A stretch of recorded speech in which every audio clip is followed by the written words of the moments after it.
Hello and welcome to food મંત્ર by Surabhi Vasa. આજે આપણે એક મસ્ત મજાની વાનગી બનાવી લઈએ. આજે આપણે એક કેરીમાંથી ચટાકેદાર ચટણી બનાવવાની છે અને એનો સ્વાદ એટલો સરસ આવે છે અને આ ચટણી તમે રોજબરોજ ખાવામાં પણ ઉપયોગમાં લઈ શકો છો અથવા તો સેન્ડવિચ કે કોઈ ચાટ બનાવશો ને તો પણ એમાંથી બહુ જ સરસ લાગશે. તો એના માટે મેં અત્યારે ફુદીનો લીધેલો છે, કોથમીર લીધેલી છે, એની સાથે કેરી છે. આમાંથી આપણે લગભગ અડધી કેરીનો ઉપયોગ કરીશું અને સાથે તીખા લીલા મરચાં લીધેલા છે. તો સૌથી પહેલાં આપણે કેરીને કટ કરી લઈએ. અત્યારે મેં જે ફુદીનો છે એ લગભગ 50 ગ્રામ લીધેલો છે અને એની સામે કોથમીર છે એ 100 ગ્રામ લીધેલી છે.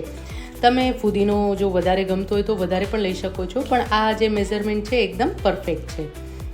મિક્સી જારમાં સૌથી પહેલાં આપણે કેરીના ટુકડા લઈશું. એની અંદર કોથમીર ઉમેરી લઈશું. 100 ગ્રામ કોથમીર લેવાની છે. એની સાથે ફુદીનો એડ કરી દઈશું.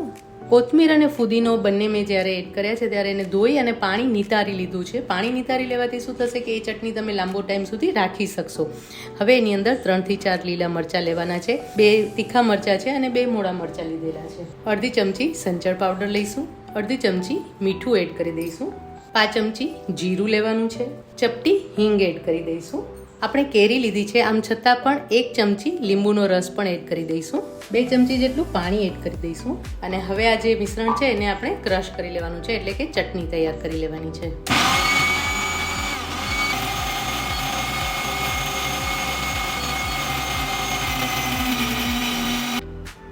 એકદમ મસ્ત ચટાકેદાર ચટણી તૈયાર થઈ ગઈ છે. આ ચટણી જે છે એમાંથી ચાટ પણ બનાવી શકાય છે, સેન્ડવિચમાં પણ ઉપયોગમાં લઈ શકો છો અથવા તો મસાલા પાપડ બનાવવો હોય ને તો એના ઉપર પણ આ ચટણી તમે સ્પ્રેડ કરશો ને તો મસાલા પાપડ એકદમ ટેસ્ટી તૈયાર થશે. તો ચટણી તૈયાર થઈ ગઈ છે. એકદમ ચટાકેદાર ચટણી તૈયાર છે. આપણે એને સર્વ કરી લઈએ.